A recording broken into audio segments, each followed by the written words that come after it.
for coming out to the District 4 meeting tonight. Yeah, I want to take a moment to thank you all for coming and introduce some of the people we have here. First of all, our District 4 Executive Board. Up at the front here, we have representatives from, I think, all the neighborhoods here tonight. So we're glad they could come. Let's see, I saw our city councilor Pat Sopan back there. And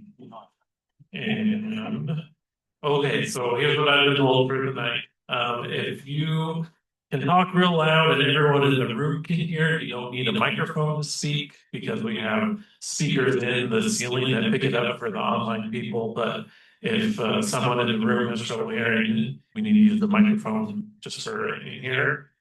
And we look forward to all the presenters tonight. The first group of people, we have some people from the Provo City, from the planning department, and they have a few items for us to discuss.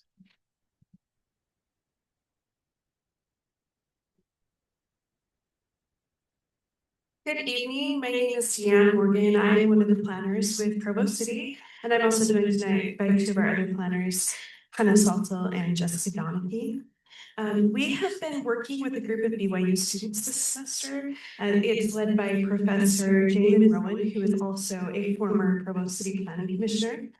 And each fall, his class conducts a student project to look at a different neighborhood within the city, and for students to learn the process of writing a neighborhood plan and kind of the planning process. This semester, they have been looking at the North Park neighborhood. And I do want to make it clear that this is not an official city-sponsored plan. The city does not have intentions of adopting or writing a North Park neighborhood plan in the near future. But we do see this as a really great opportunity to see an area of the city with fresh perspective and get some fresh ideas, and also to have an opportunity to hear some of the feedback from the community about this neighborhood.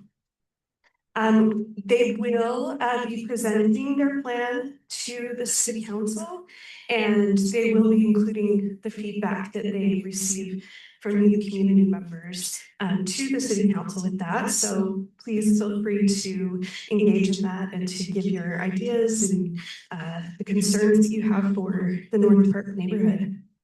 It's a very dynamic area of the city, and there's a lot of changes that are going to be coming up in the next few years. And the planning department has really enjoyed working with the students this semester. We've been really impressed with their work and their ideas, and we've been excited to hear what they've come up with. So please welcome them, and we hope you enjoy their presentation. And our first presenter will be Ava.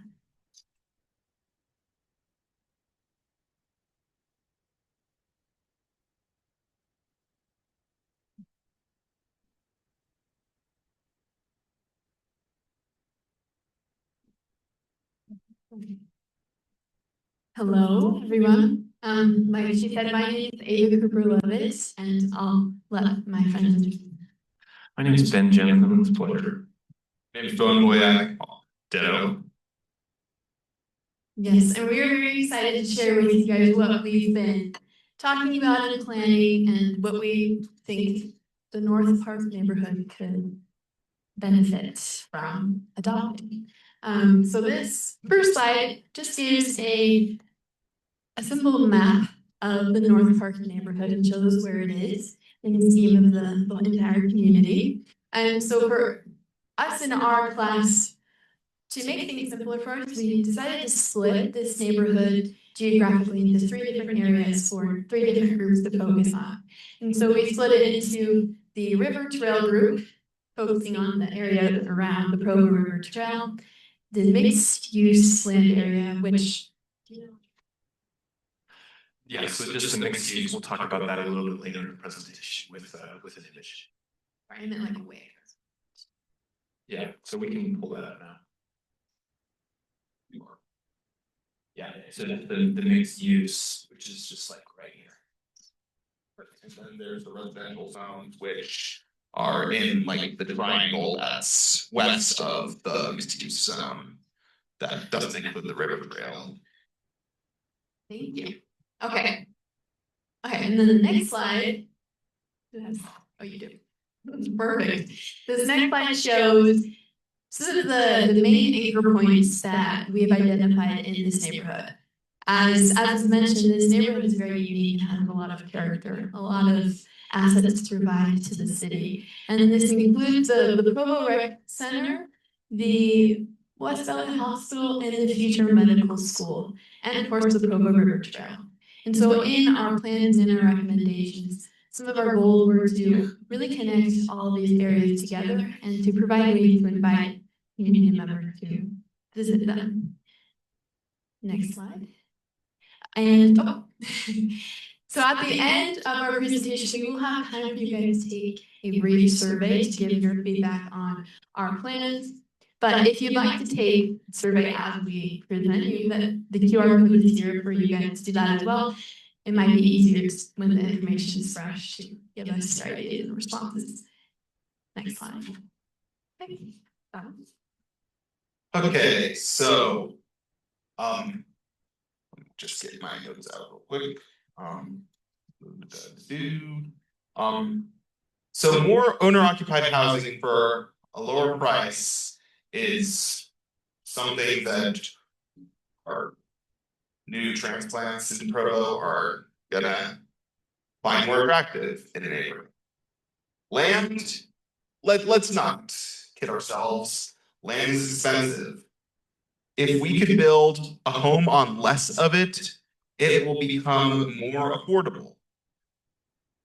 In order to make it possible, we need to decrease the minimum lot size in the neighborhood. Now, there have been surveys conducted to other young home buyers, and they said that lot size doesn't matter as much as safe neighborhoods and proximity to libraries and schools and other public spaces. And North Park, as you know, has all of those things. So if we are to decrease the lot size, we could have more affordable housing for the future. And one way to do that is by adding a density bonus. Making rewarding people for the lot size being reduced, the home size being reduced. With the increasing need for affordable housing for families, the construction of multifamily units needs to be further encouraged. In the same survey I mentioned earlier, the people responded that 3 bedrooms would be sufficient in creating a suitable place to raise family, no matter the size of the home.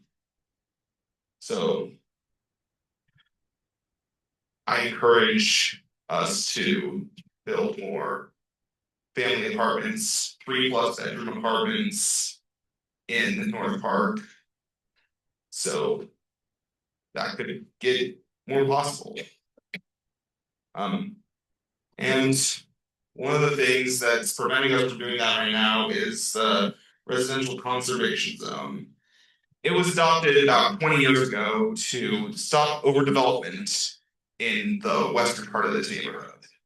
But unfortunately, due to the strict regulations on this zone, a lot of these properties have been kind of locked in decline, and they didn't allow, and the zoning law didn't allow these homes to invest.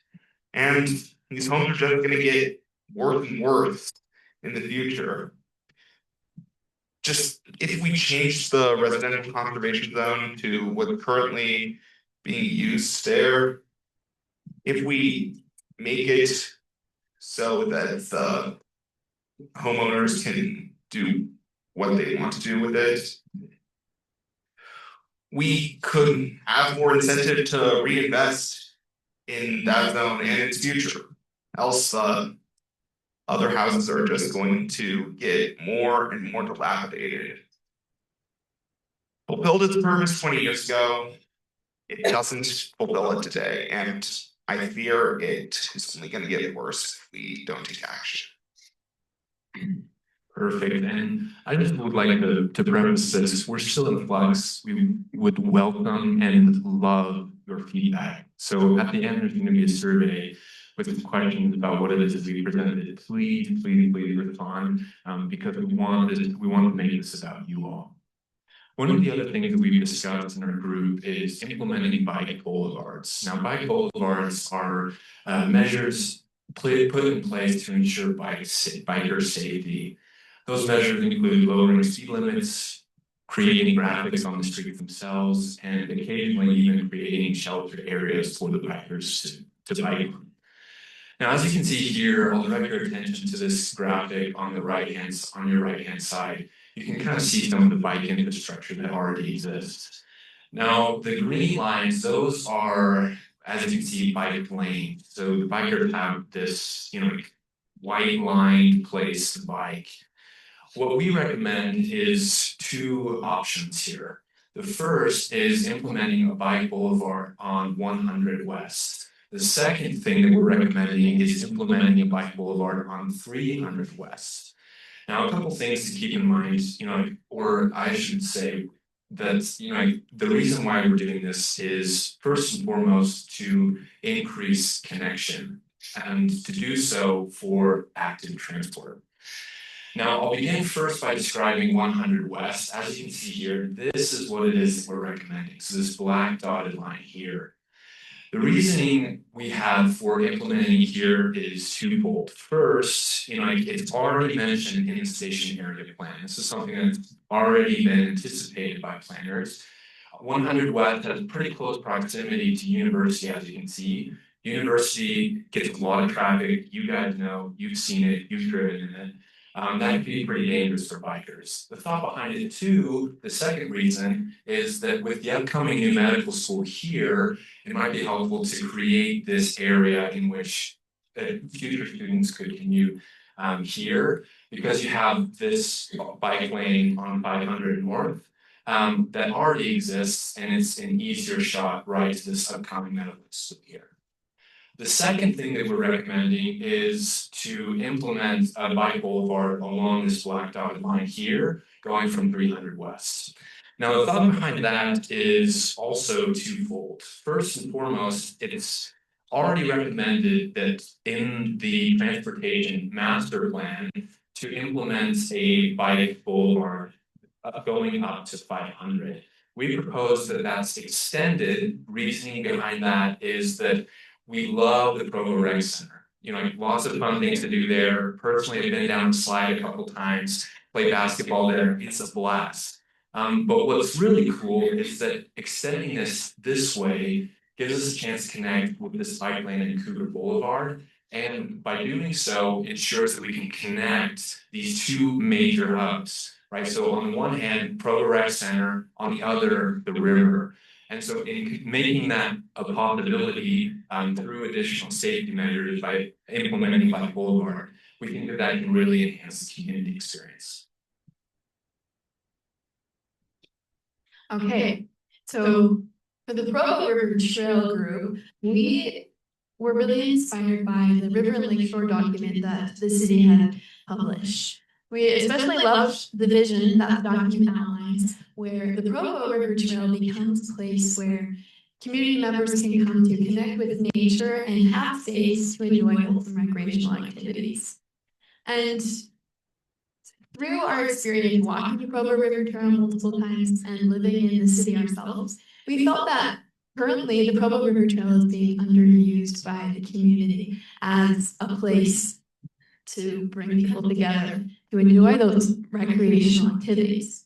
And so we have this vision that the Provo River Trail becomes kind of an event place where the community can come to gather and grow closer together. Like we've said, our goals would involve around bringing people together in unique and powerful ways.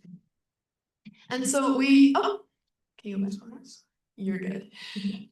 We think that this can be accomplished through investment in social infrastructure, meaning the physical things that we can build and provide for people to enjoy wholesome recreational activities. And examples of this are endless. Working with the Parks and Recreation Division and working with ideas from people like you and people in the community, we can really create something that addresses the needs of our unique community. So some ideas that we came up with were things like amphitheaters, unique seating, maybe calisthenic exercise equipment along the Provo Trail, which people already use very often for exercise reasons. And really anything that the community feels it has a need for.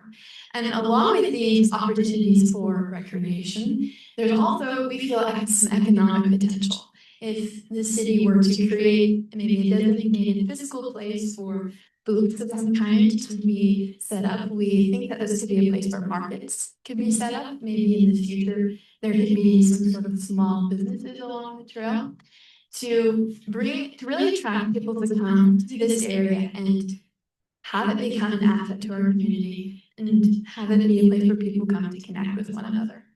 And on the next slide, we can see some examples. These pictures are taken at the Rock Canyon Park, which is also in Provo. We love what we saw the city do here at Rock Canyon Park. They installed some very interesting features. There's this small rock climbing wall for children and this beautiful amphitheater. And both of these two items, they reflect the natural beauty that is already found in Rock Canyon. And so that when people go to this park, they can feel more connected to nature and really feel like they're welcome there through some of the other additions, such as powerful and educational signage and having a place where families can come to be together. Cool. So in addition to those, we're also focusing on 2 crosswalk areas. After chatting with residents, these are the areas that stood out to us, but like with all things, we want to make this about you. So in the survey to come, please leave us your feedback. We want it, we need it. So the 2 areas that came up in our discussion were the intersection in 500 North and 100 West. So that's just right here. And then the intersection between 500 North and 600 West. Now, many of you already know, but down here is, the Timpanogos Elementary School. We really want to protect, the people walking to school. And our thought behind, 500 North and 600 West were a couple things we could do here. First and foremost, we thought it would be prudent to make the colors a little bit brighter. As you know, we get a lot of snow here in the valley, and it can be tougher to see sometimes. So potential, repainting of, the crosswalk could be beneficial. In addition to that, we were thinking that it might be possible to implement some yield signs to really emphasize the fact that, hey, this is a crossing, be careful. And we were also thinking to implement the high intensity activated crosswalk beacons, which, to be honest, I had no idea what that was before today. But it's basically what you can see here, these kind of flashing lights. And so that's another thought that we had to really make it apparent and obvious that, hey, this is a crosswalk, we need to keep these people safe. We also thought to implement similar methods, at the intersection of 500 North and 100 West, to really protect, pedestrians and the active transport individuals. In addition, this one was kind of just like a fun thing that we thought, okay, you might as well shoot our shot by this year. But we're thinking, we're in Provo, we have BYU here. And it might be fun to see if we can mix things up a bit. So we asked ChatGPT to generate this image on the side. I'll be full disclosure. But it could be fun to just, instead of having like the stick figures, have on all the classic signs, to maybe see if we can toss in maybe like a cougar, just like wrap the BYU pride a little bit. So we thought that could be fun. Some examples include, like the crosswalk sign you can see here, like the biking sign here, but even like some small stuff like the bathroom signs, stuff like that around. Could be fun. All right. And then, like we've talked about in creating better access points for the different anchor points in our neighborhood, we wanted to create safe and easily accessible paths to the river trail from some of these anchor points, such as the hospital and the future medical school coming down from Cougar Boulevard. And so this map right here, it shows the one designated access point to the river trail in the neighborhood. And we feel that we could use another one.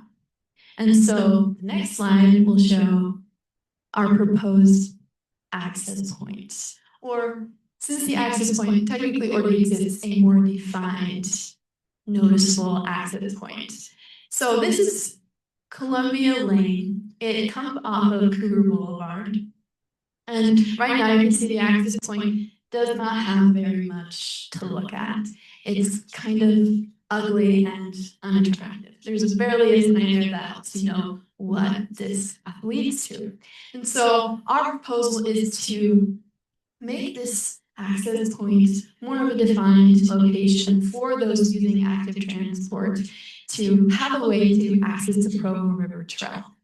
And so, once again, this access point isn't a place where vehicles come to access the river trail, but it's more for those people using bikes or skateboards or whatever sort of transportation vehicle that is invented in the next couple of years. This access point is for those folks. And as you can see, there's a bike lane here already, but there's a protected bike lane that comes down from Cougar Boulevard, but it ends once the road merges into Columbia Lane. And so our proposal is to continue that bike lane down this path so that the people who are already using the protected bike lane to come down from Cougar Boulevard have a safe and accessible way to access the Provo River Trail. And of course, we believe that if this method is provided, that more people will be induced to use it. And of course, it will bring more people to the trail and bring more people to use some of the recreational activities or opportunities that we discussed earlier. Okay, so that was the information that we had to present tonight. And we will now have time for you all to participate in the survey and also time for some Q&A. And also a plug, at the end of the survey, there's an additional question that is completely open-ended where you guys can give any ideas that you have for any sort of adjustments you'd like to see in the north part of the neighborhood. So we'd love to hear what you guys have to say. Thank you so much for your time. We really, really, really appreciate it. I also wanted to thank you all for, if you have any questions, that's what we're here for. I'll say too, I've got a paper version of the survey. It's easier for us to like gather things if you can take it digitally, but if you don't, if you prefer to take a paper version, I'm happy to pass these out. So raise your hand if you prefer a paper version. You have some questions? Okay, yeah, please. When you were looking into doing the apartment things in that neighborhood, did you do anything about investigating the impact on the school to bring more people in the school? Well, Is that a no? it's a tough question, but well, no, but also the new bike lanes will make it easier for non-vehicular access to the school for elementary school students to make it there. Yeah, and we'd love to hear your thoughts, in the survey. So with that last question that Ava mentioned, if you wouldn't mind just letting us know, that could be potentially something that we could take a look at over the next couple of weeks before we present to the city council to really make sure that we're representing what it is that you're interested. May I have another?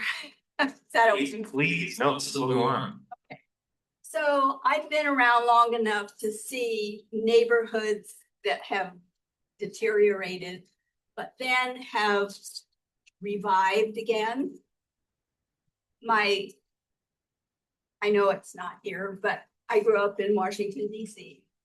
And Georgetown was a ritzy neighborhood. Then it got really bad and dangerous and really bad neighborhood. Now it's a ritzy neighborhood again. So there's a cycle of neighborhoods going down, and especially if people are needing homes, they'll be willing to eventually move into those deteriorated neighborhoods and fix them all up. And so I'm just wondering if really condensing the population is really the aim. So just wondering about that. Yeah, well, thanks for letting us know. Yeah, we could get that written as well in that survey, then we can discuss it with some of the other members of our team to really do some extra digging there. Thank you so much. So I have one comment and one thing you might want to consider digging into. So the comment that Columbia Lane, like extending the bike lane and making that access point more robust, love it. Love it, love it. I remember being a new person here in Provo years and years ago and trying to navigate the river trail at Virginia. That one, like, well, what is this? Where does this go? So I think that that's a great idea. The other thing, I know that the Provo City School District is looking at the old Dixon site as well as that Timpanogos Elementary School you were referring to. And so there's the potential that that elementary school will relocate. So just as you're like putting your arguments and stuff together, like maybe like reach out to the school district so that you can make sure that what you're using for your arguments aligns with what their plans are. Perfect. Yeah, thanks. Appreciate it. Yeah, please. We lived in Morgantown, West Virginia for a while. We have a thing called the River Trail there. It's actually the old railroad, like it is in Provo Canyon. They just paved the road where the railroad right of way is.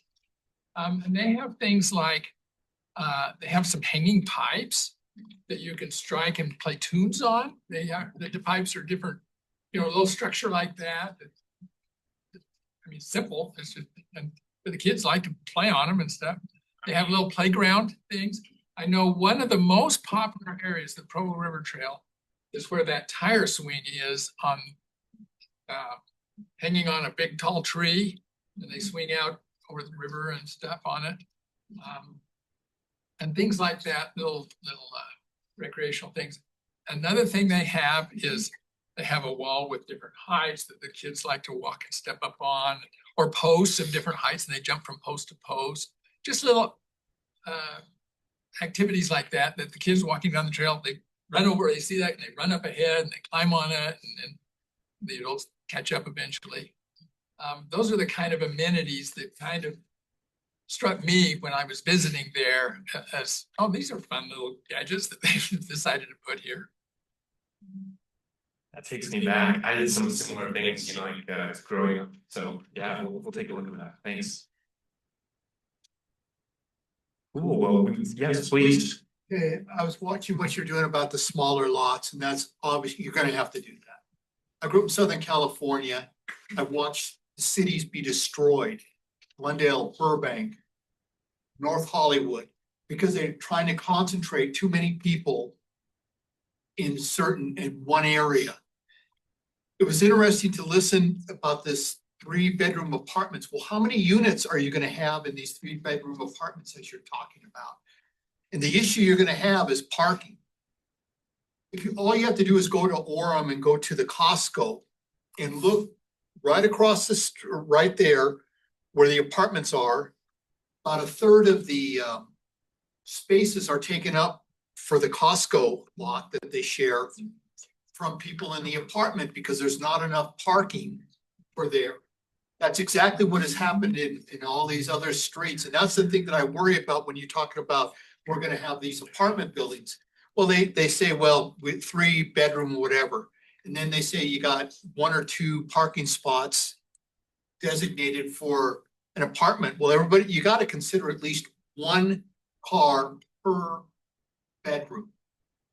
Or you're going to have cars on the streets. The only reason that Costco, there's not an issue with that thing is that Woodbury owns both the Costco and the apartment building. So they don't worry about it. But what I'm worried about is, and I think your ideas are good. I like the smaller lots, but anytime you go to higher density, the street parking is gonna be ridiculous. And I don't know if you've addressed those issues or not. I walk on the river trails a lot, so I see what goes on. And even here, like off Columbia Lane where they have that, at the bottom of the hill, they had the mobile home place. And then there's an apartment across. If you look right across, there's parking or cars parked all the way along the opposite side of the street because they don't have enough apartment parking. So I don't know, are you addressing those issues? Because those are gonna be some of the biggest issues you're gonna have. We appreciate it. I think that that's something that we mentioned in some of our classes. And there is a question in the survey about that. So if you want to answer there, that would be great. Perfect. I think for time's sake, maybe we can make this last question. We do want to be respectful of those who are coming after us, so. Family that live in the townhomes at River's Edge across from Walmart. I know this isn't the same neighborhood, but 4 children, 4-bedroom apartments. What they hate is they have to take their dog to a dog park. And there's no place for the kids to play. So if you're talking moving up and smaller lots, that works great for singles, young adults, young married, but it doesn't work for families. So if you want this neighborhood to be a family-oriented neighborhood, then maybe that's not the whole solution. Thank you so much. We'll make sure to take a look at that. And one more time, thank you so much for your time and for your feedback. If you haven't done it already, please give the QR code a scan and let us know in that survey, because that's what it is that we can use to discuss with our team members. We're just a small representative group of the whole team. So we really want to make this about you guys. So we should appreciate you taking the time and making sure to leave us that feedback. You guys are legends. Appreciate it.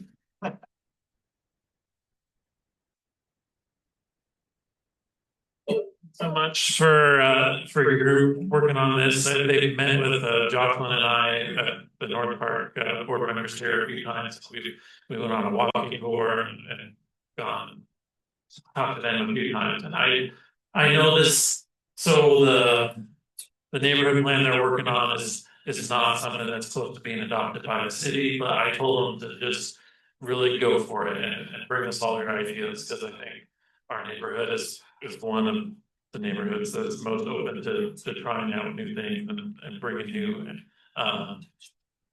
things to our neighborhood and the whole city. So I'm real glad they were able to take some time to work on this, and we're going to keep working with them in the future. Okay, I think we have another presentation from the city. Thank you. Yes, thanks again to the students for coming, and thank you all for taking in their survey. We really love working with these students. They've been amazing, and we really want to hear your feedback. Again, this is a student project. It's not our next neighborhood plan that we're going to be doing, but we want to know what your ideas are now. So when we start brainstorming and building off the work that they've done, we're including your input. So thanks again to them. Moving on to a long-range plan that we have completed, the Provo City Station area plans. Hopefully you've heard about these. The city has been working on them for the last 2 years. It's a state mandate that came back in 2023 that we had to go through and develop long-range plans for certain station areas. They have now been certified by the state and adopted by City Council. So we're kind of coming back to report everything that we've done, give you a little bit of context and history, and let you know about the next steps, which are the state requires us to start doing the rezones for these areas. So what is a station area plan? The state mandated us to do long-range plans for any station, public transit station that has fixed infrastructure. So the UVX line, where the bus station's in the middle of the road and that's not going anywhere, or for front runner station. For the UVX stations, we had to plan within a 1/4 mile radius of the station. And then for front runner, we had to plan for a 1/2 mile radius. We have 7 of these stations. 2230 North is the only station area plan that is in District 4. So that's what we're gonna focus on today. So how this plan is different than our future North Park neighborhood plan or any other plan that we've done. As I've mentioned a few times, this one came direct from state mandate. We had to get it done, and we had to get it done by December 31st, 2025. There's not a lot of wiggle room there at all. The real big difference here in addition is that these are required to be implemented. Unlike our other plans that we do, we don't have to report back to the state on how we're accomplishing these goals. Our other plans are guidelines, toolbooks, so helpful for development and keeping the neighborhood and the city on the same page. We don't have to go back to the state. With the station area plans, we have a mandatory reporting cycle of, yes, we have hit this goal, yes, we have hit this goal. They're really keeping us accountable on these. Part of that is we have to rezone the areas based on what our plan says. With a normal neighborhood plan, we put together a future land use map. And if the developer comes in and wants to redevelop, we say, this is what's recommended. With our station area plans, we put together the future land use map, and now the state is saying, rezone everything to match that. So that is where we're at right now. In addition to giving us a pretty strict timeline, they also gave us objectives that these plans had to meet before they certified it and gave us a thumbs up. So the objectives that they gave us are a little more vague, and then we've had room to interpret how that's going to apply to us as a city. The main ones that the rezones are going to impact is to increase the availability and affordability of housing. Our interpretation is to focus on the strategic redevelopment and infill, and we also want to focus on providing for sale units so we can get individual homeowners in these areas. And then the other one that a rezone is really going to help move along is enhancing access to opportunities. Again, that's very vague. So how we've decided to interpret that is to bring a range of uses and services in closer proximity to the station and housing. So here's the timeline. We started, as I said, back in 2023 when we got all of the information from the state, worked together to really understand and define how we can apply that to Provo City. And once we had that ready, we went out and did as much public outreach as we could. We posted our survey online. We had a booth at the Provo's Farmers Market. We handed out flyers during the 4th of July parade, and they were up during Freedom Festival. So we took all of the survey results that we got, and based on that, worked with our technical advisory committee to put together future land use maps and draft the outlines of the plans. Once we had future land use maps that we were really confident with, we took it back to another public open house just back in February to get public feedback on what we've come up with. After we had that public open house, we made a few final tweaks to our plans. Then we had it go through review and then to Planning Commission and City Council. And the plans were also posted online so we could get as much feedback from citizens as possible through this process. Now, as I said, they have been adopted by the city and they have been approved by the state. So we are in the final stage. We have to do these rezones. So for the 2030 North area, just to kind of orient you, obviously we have the Walmart that everyone is pretty familiar with. On the other side, we have the new townhomes at River's Edge that just got mentioned. It goes along University Parkway, and we have those car dealerships right by the station as well. Our vision statement for the 2230 North plan was to have the station area become a commercial housing and multimodal transit hub by promoting vertical mixed use, synergistic multimodal transit, and strategic densification to really create a gateway of opportunity for the city. So with that in mind, on the right-hand side, you'll see this is what the area is currently zoned as. SC2 is our shopping center, SC is our region or community, SC3 is our regional shopping center. Basically, you'll see it's a lot of commercial on the ground, and we see that reflected already. We've got the Walmart, we've got a lot of restaurants there. Shout out to Olive Garden, I frequent that establishment. And then as we go out, we get into more housing options. Down there in the RC zone, we have a lot of duplexes. In that HDR zone, we have an apartment complex there. So the second map is our proposed future land use, and it has a lot more colors, so it's more fun to look at. The most important takeaway from this is how we're trying to balance commercial, residential, and strategic densification. You'll see the areas that are red and white striped. It's still staying commercial, but there we're trying to encourage mixed use, meaning that if the property did redevelop and they wanted to put a few stories of apartment complexes, that idea is encouraged. Obviously, a specific project plan would need to be reviewed before approval, but we're encouraging the concept. The areas where the car dealerships are, they're just staying commercial. Our biggest change is going to be over on the west side where the area was zoned RC. We're now promoting some more housing options and kind of in a larger variety.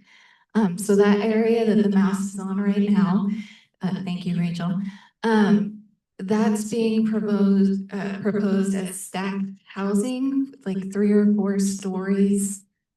Basically, what that is kind of like a medium density. So again, like a 3-story apartment complex could be seen there. As you go south, that area is only being recommended for like a 2 to 3-story townhome kind of development. And then as you continue further south, that's just for like duplexes and triplexes. So what we've really tried to do is make sure that we're keeping the density right next to the station, and then as we move further away, we're keeping the area dedicated towards single-family housing and kind of keeping the use that's already there. One thing that I did want to point out, and something that was the #1 feedback from this area, our plan does include evaluating how we can get a walking path from the Carterville neighborhood right down into basically the Walmart area, kind of giving an active transportation option. Our public works team is going to have to work on that because it does have to meet certain grading requirements for ADA accessibility. But we got the feedback that that was really important to this neighborhood. It's something that we would love to see as well. So these are the areas that will actually be coming up to be rezoned. These are the rezones you'll see going to city council, those areas in yellow. Rezoning to a different zone, it does not have an impact on a current use.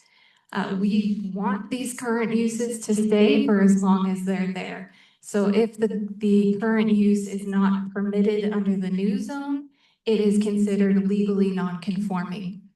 If a property wants to change its use or gets sold and a new owner wants to redevelop, that's when we have to evaluate what the permitted uses are and how they can fit into the parcel.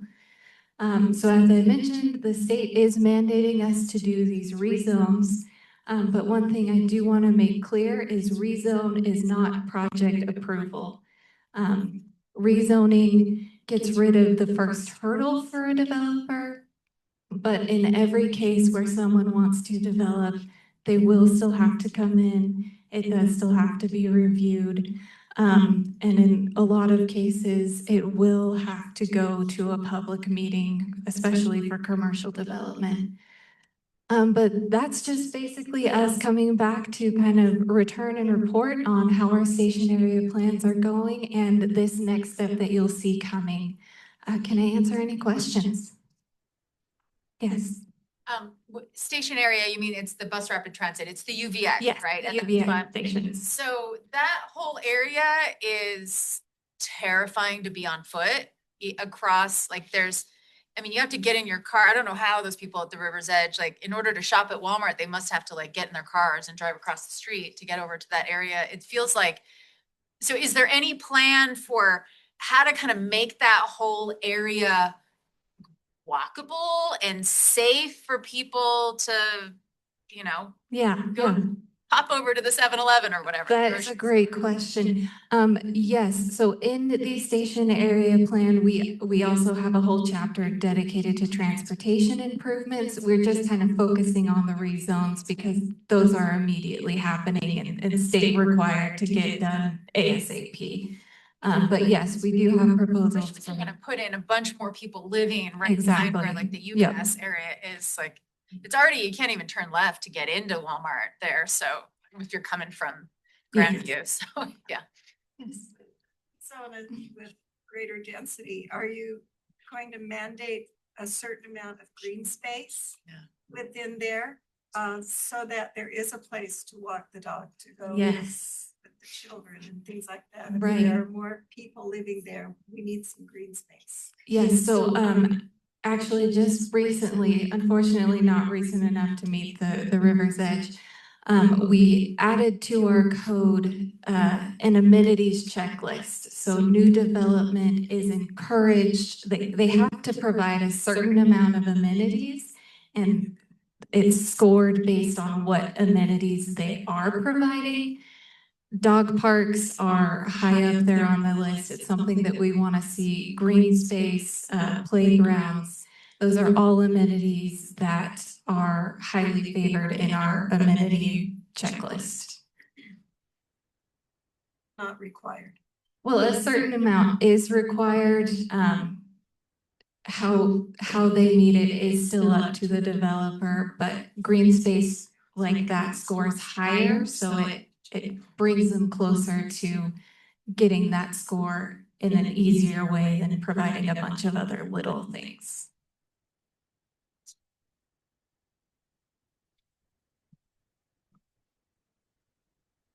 Are there any other questions? Yes.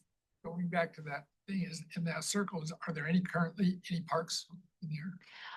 No, in this area right here, there are not any current parks. We do have the river. Just up to the left on the hill is Carterville Park. Yeah, That's in the close. Yeah, so it's. And it's not really connected. It's not right now. Yes. There's no way to get up there from There's this no, area. yeah. You have to go up the College Connector Trail into Orem and turn around up. Come back. We do have, as I mentioned, we do have the river trail that's right here. But yes, and that's another reason that we would really love to see that walking path to establish a much easier connection to the amenities up there, specifically the park. Yes. We've already had a lot of discussion in these meetings about the road that goes in front of Old Mill and then turns up Carterville Road and the traffic problems that are there. Yes. With this high density, that's just going to get extremely more worse. Are you looking into that at all? Making some changes to make it easier to get up Carterville coming off across or coming off of State Street there? I can't speak to specific conversations or reviews that our transportation engineer might be doing at this time.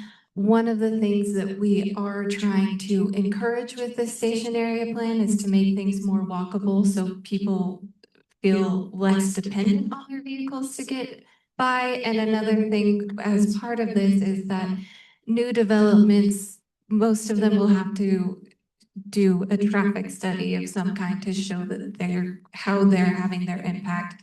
So our transportation engineer has another chance to evaluate then. Walking's fine, but you can't walk to work when your work is a distance away and you have to come back and forth or things like that. Or you have to go to a doctor or you have to, and that's one of the main ways out of our area is just that area or going up into Orem. Right. Like we said, it's one of the many approaches that we're trying to do to encourage use of public transit, to provide access to things that are more walkable, but it's not going to be an overnight solution. And projects that come in are still going to have to show how they impact the neighborhood as part of their approval process.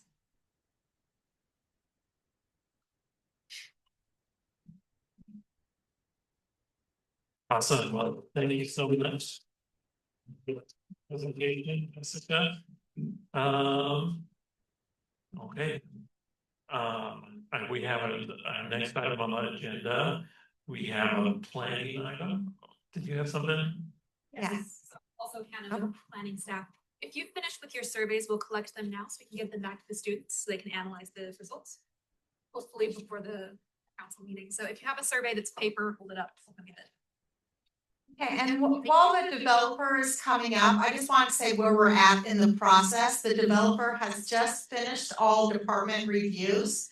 And it has been scheduled for the December 10th Planning Commission meeting. So the December 10th, it'll go to the Planning Commission, they'll make a recommendation. And then sometime in January, I'm not sure which date, the city council will make the final decision on this zone change. And this is where it's located in the Rivergrove Neighborhood, 1149 North, 850 West. It's this very large, oddly shaped lot. And just showing the existing zones, most of them are, I think, was it R18? Yeah, R18, and they're asking for LDR, and there is a little pocket of LDR right here, and then there's R16 up here, R110. And I will turn it over to the developer.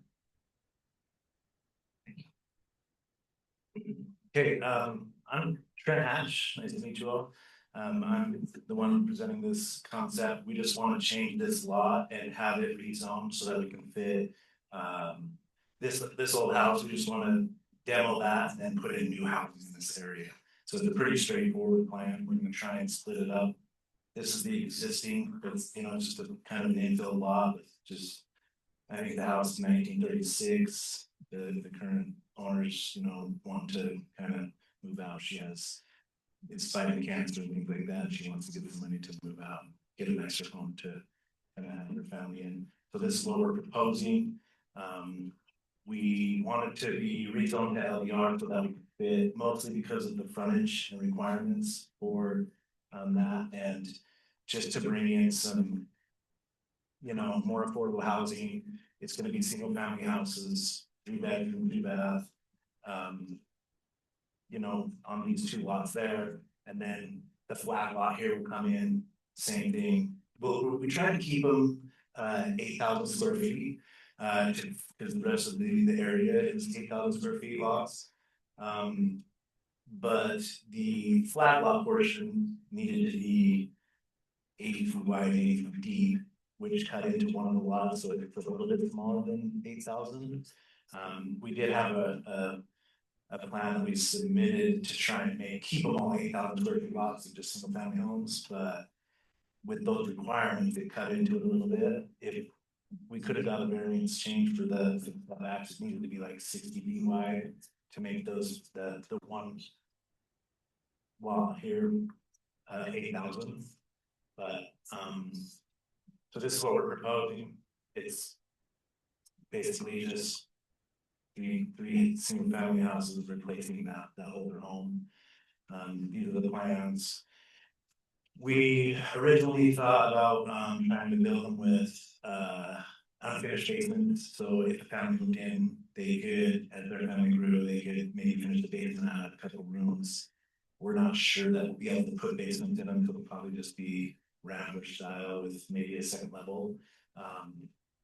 Because of it's pretty close to the river, so the groundwater and things like that can pretty heavily flooding. So we would have to do a geotech still to see if that's a possibility. So we'll probably most likely just have no basins. And pretty, basic stuff. So this is straightforward. We're just trying to create, new homes in the area and affordable. We would like to try and build houses in the community that are at or below the market median, so people can afford them. Younger families and things like that are looking to get into home ownership and stuff like that. Right, the city planner wasn't able to be here.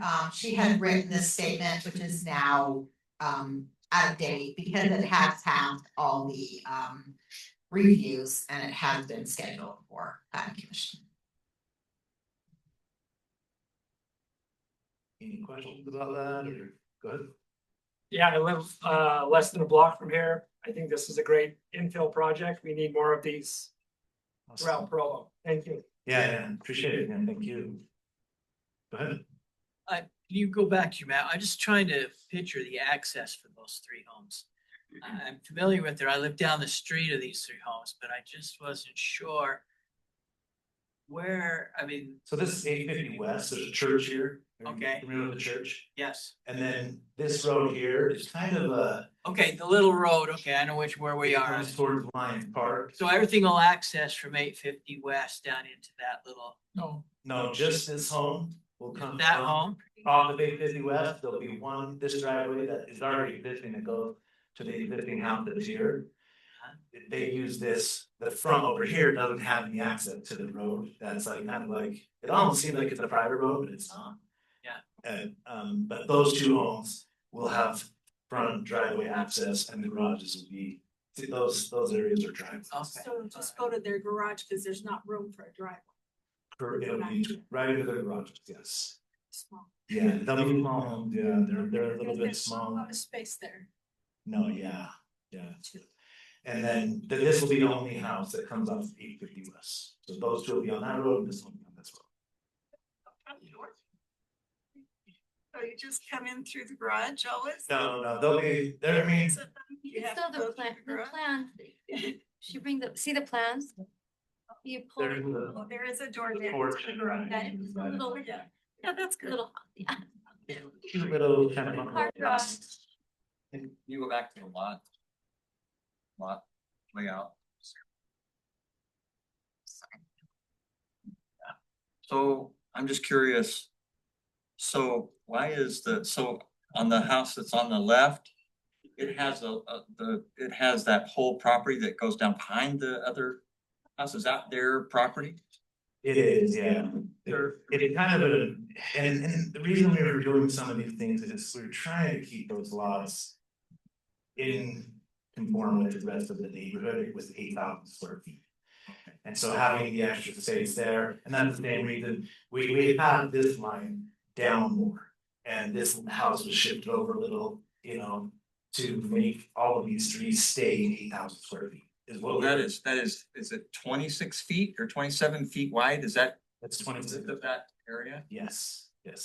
So what would you consider being, how that would be used? A garden maybe? I don't know. Yeah, absolutely. Garden, horseshoes, Playground. I think you could think of it, you could put it in your backyard. I mean, it's not like it's necessarily that small of an area, you know? But once again, we were trying to keep the 8,000 square feet, you know? The first time we turned in, this one was 8,000 as well. All of them were, but, you know, the requirements for this flag lot is 80 wide feet, so we moved this line up, you know. We tried to just keep it 8,000 as best we could. It's, you know, we're working with a very oddly shaped infill lot. We're trying to make the best use of the land and create more housing and keep it affordable and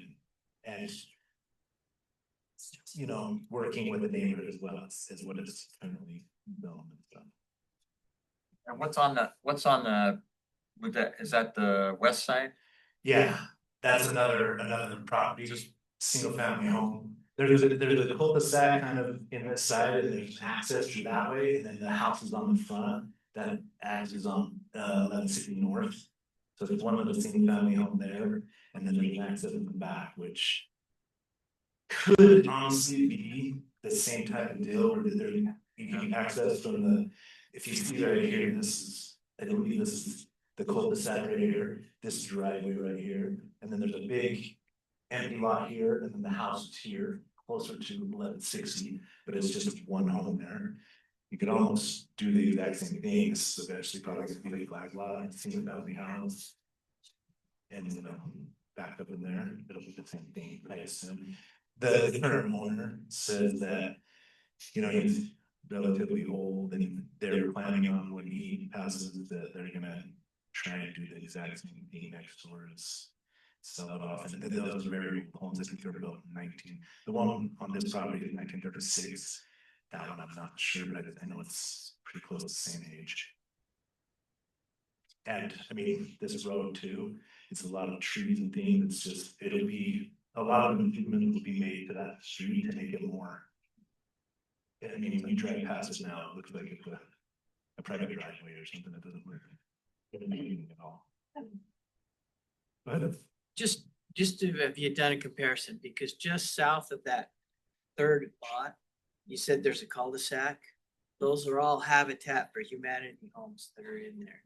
How do these homes compare to maybe size, look, and everything to the ones that are already built in there for Habitat for Humanity? Do you try to keep them the same, or what are your thoughts? the one that we're building here, where we're proposing, yeah, I mean, they're about 22,000 square feet. And they're gonna be three bedroom, 2 baths, so they're relatively close. Some of these ones are a little bit larger, but not very much. We try to get them as close as possible. We don't wanna overbuild the neighborhood or underbuild the neighborhood. And it's really challenging nowadays because of the cost of plans to try and create affordable housing and still meet the requirements of the neighborhood and kind of fit in, conform, while still trying to make things affordable for people. And that's what we're trying to do here, but it can only be done with the rezone and the, you know, what we're proposing. Otherwise, it's, you know, build a gigantic mansion in the middle of these, you know, smaller housing areas, things like that. Just quick question, because I'm not familiar with the terms. Can you explain to me what LDR means versus? It's just low density residential.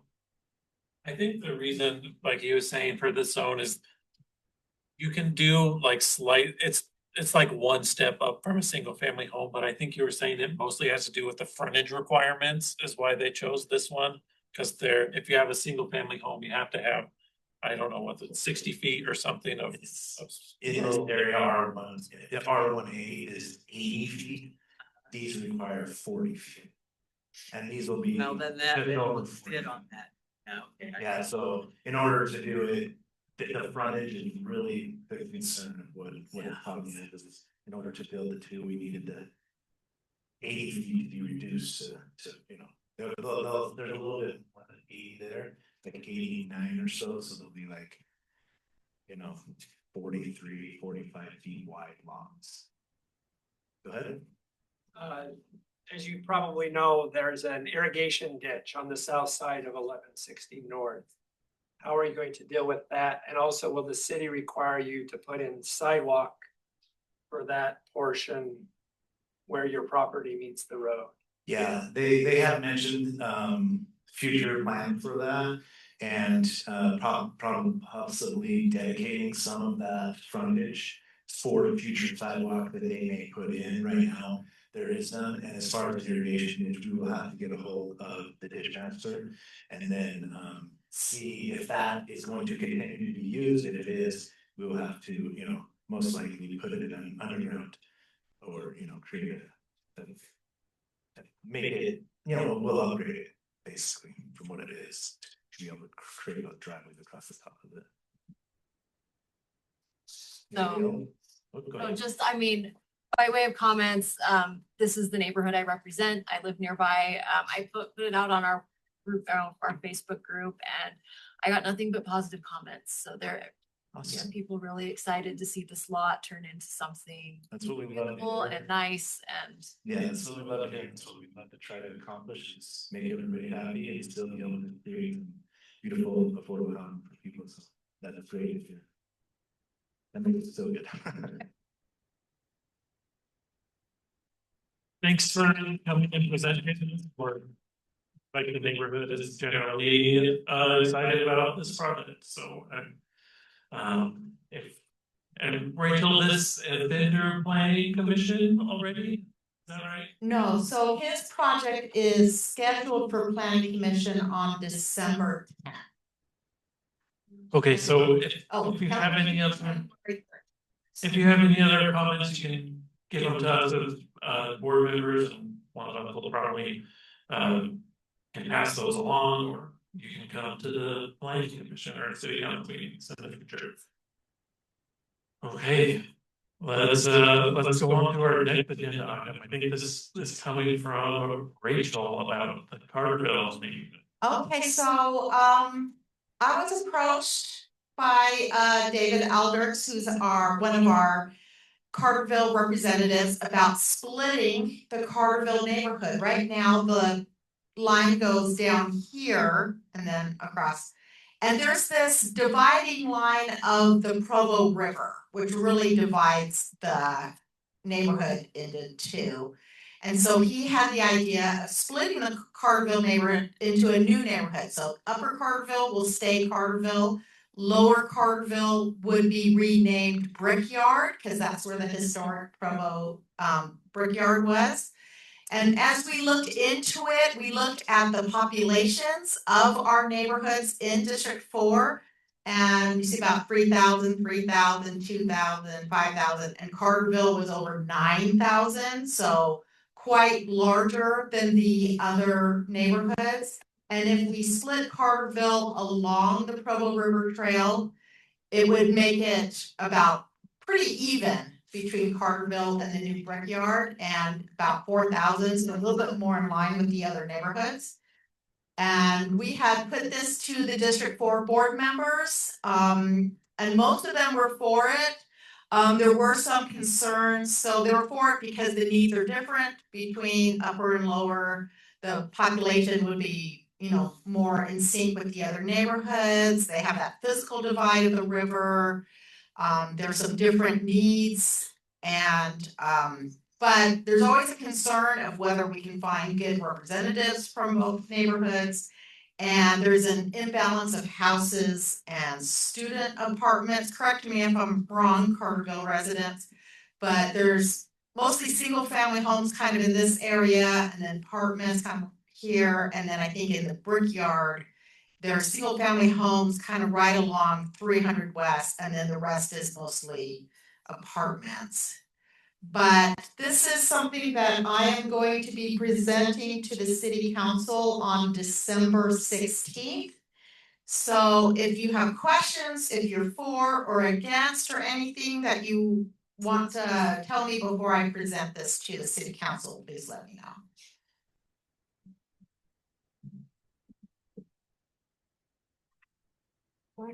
Or none. Okay. Thank you, Rachel, for that update.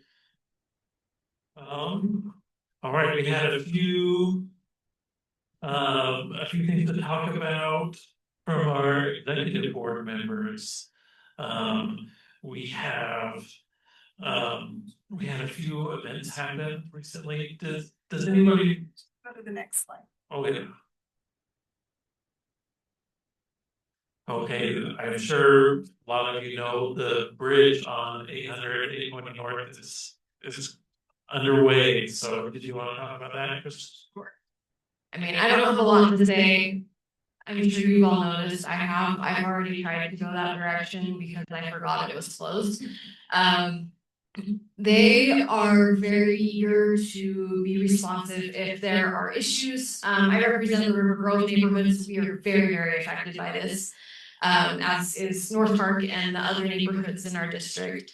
But I know that the project manager and the construction company, they want to make this as less miserable as possible. So they have the website, provoriverbridge.com. You can go to that site and you can see the schematics, you can see updates on the project and whatnot.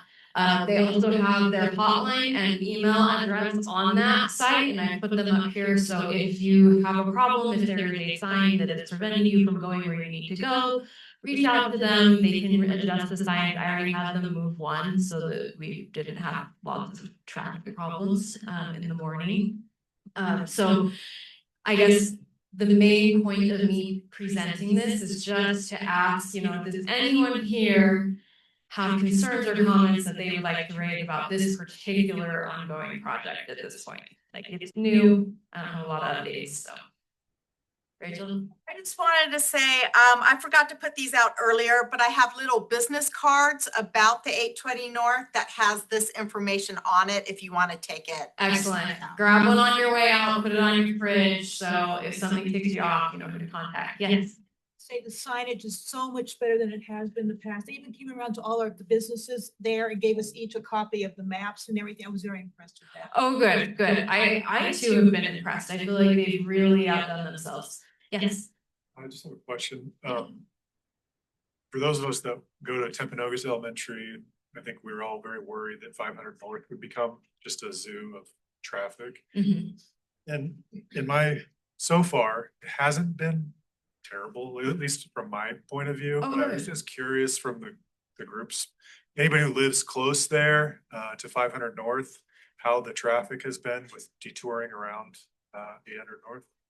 Anyone? Yes. A block off of 500 North, I haven't noticed much of an increase. Nice. I used it a few times to get to the rec center after dropping my kids off at Freedom there, and I was shocked at how few cars were on it. Now, Columbia, on the other hand, I feel like has like way more traffic than it usually does. Anyone else have any comments? Is anyone on 800 or 850 West? I wondered about, have you noticed anything crazy with that? I'm on 800 North, and I feel like they originally planned for 800 West to be like just bikes and pedestrians, and now it's a lot of cars. Is that creating problems, or is that? It doesn't seem to be creating a problem. We live right there where they're digging out the road. Good. So, and it seems to be fine so far. I did have a drunk guy sleeping in the dirt road though last night. Oh, so. Good to know. All right. Well, thank you again. Reach out to them if anything does come up. Okay. Looks like we're. Yeah, David, do you want to talk about an update on this? The non-update. So this alleyway, I know the city has been working with trying to get John Curtis to have the armory take part of the alleyway, but due to the federal shutdown for the last 48 days, nothing has happened as far as I know. So there's my update of the non-update. Thanks. I know we talked about that more at the previous meeting. That's the old, it's a kind of a no man's land lot behind the neighborhood there. And so we're trying to solve some issues there, but Because. But David, you can talk to David more about that, because he has more details about some of the complications. Good question. That's part of it. That's part of it. It used to be owned by the brickyard days ago. So on the land ownership deeds, it is still owned by the Provo Press Brick Company, which went out of business in 1961. And that was, I mean, Freedom was the rail line that went in service, or yeah, Freedom Boulevard was the rail line, but that was just a piece of property that when they divided up and put the lots in, was never sold. So it's kind of an abandoned property. So whoever is the heir of the Provo Big Brick Company would be the owner. But that could be hard to figure out who owns that property. Yeah, that extends up into UV or I mean, a UCCU property as well, right? It extends So behind that complicates it. So it extends behind you, CCU, and dead ends in the iHub parking lot. And then I do believe it technically goes all the way down to Cougar Boulevard. And the Cinnamon Tree currently uses part of it as a parking lot. So it's a long linear alleyway. I wish we had more answers for you on that property, but we will keep working on it. We have, I think, an update from Melanie. It should be really fast, but we've asked the city to come clear out the dead debris there. They've yet to do that. Not sure what's holding them up on that, but and then this year we are planning on solidifying the light hill. It won't be a family affair. It won't be a go out and decorate a bush. It's gonna be the sign and some deer that were donated. So if you have any other questions or concerns about that, let me know. Okay. Thank you, Melanie. We wanted to have a quick discussion about our matching grant funds and. Actually, we need time for community input, so we have a lot of money that we need to spend, and we don't know where to spend it. So we need ideas. So please let us know. We have over $7,500. We can roll it over to next year if necessary, if we can. And then next year we would have 15,000, which we could do more with. I think some of these ideas that the kids came up with for North Park, we could, maybe put something along the river trail or something. But please let us know if you have ideas for ways we can improve our neighborhoods with this matching grant. We worked hard to earn it, and we want to use it for something good. But now we need to have input from the community. Just ask a question. Sure. Just about that. What kind of restrictions or boundaries are there on what we can do on the trail itself or along the trail? So on the trail, we would have to, whatever we do has to get permission from the Parks Department if we're working along the trail. And sometimes they have their own ideas. Sometimes they're open to work with us, yeah. Okay, I think these are some of the things we've done before. We've recently done some improvements at the community garden. We bought some supplies for the administrators of the garden and everything. We purchased, and a few other neighborhoods have purchased these your speed signs and places where we felt like it would help address speeding on different neighborhood streets. There's all kinds of stuff we can do with our neighborhood managing grant money. It just has to be a public facing thing that would improve the neighborhood. So we're open to all kinds of ideas. Yeah, I think we're ready for public comment.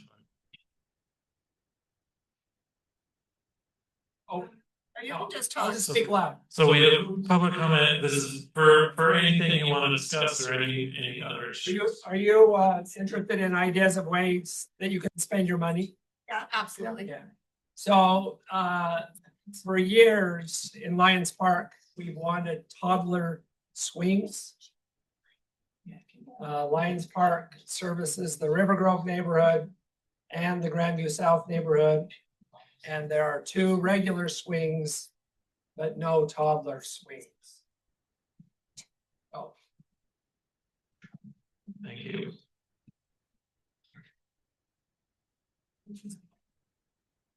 I could probably talk about this. I am Gina. I don't live in this district, but I am the representative on the school board for Timpanogos, which a lot of your kids go to. And just to your comment earlier, we did make a decision last month about Dixon site, and we are going to relocate the population of Timpanogos. We're going to build a new elementary school on the Dixon site, so that the decision has been made. And so it will move there, and then we will have some secondary programs such as career and technical education programs, and also some of our high school students who have special needs will be housed there as well as possibly some district programs. So just because that was brought up, we wanted to make Lisa's here as well. She represents the Carterville area on the school board, and so we just wanted to make sure that that was clear, that the decision has been made. And the timing is in question, but we would like to move forward in a timing manner, but we're still up in the air as far as exactly when things will happen. Thank you for that. I couldn't remember the details, so I didn't want to say anything else. We just wanted to make sure that you guys knew that we did make a decision. Thank you. Anybody else?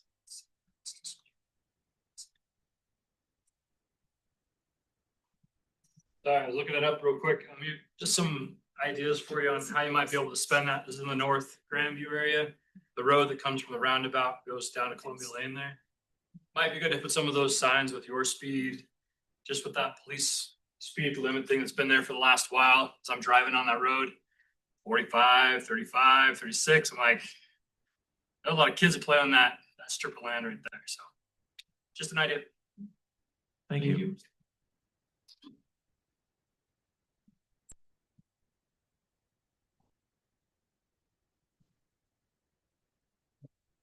I was just curious, like the community garden, I live kind of close to one, near Exchange Park. I like the garden and I've tried to get in there, but it's just too many people, or not too many people, but it's full. So I'm just curious, is that, wonder if just adding capacity for more community gardens in our neighborhoods. Seems like something we have given, did I see we've given mine to this? Still on 8th North. Yeah. Have they mentioned for that weird alley, have they mentioned anything about making that a community garden or something? That is one of the ideas, between either green space park or potentially a community garden. But I do believe that part of that alleyway had the old Geneva steel slag done on it, which could make the soil for a community garden difficult to work on with. I know the one on 8th North uses it's all raised beds, so we could do something like that.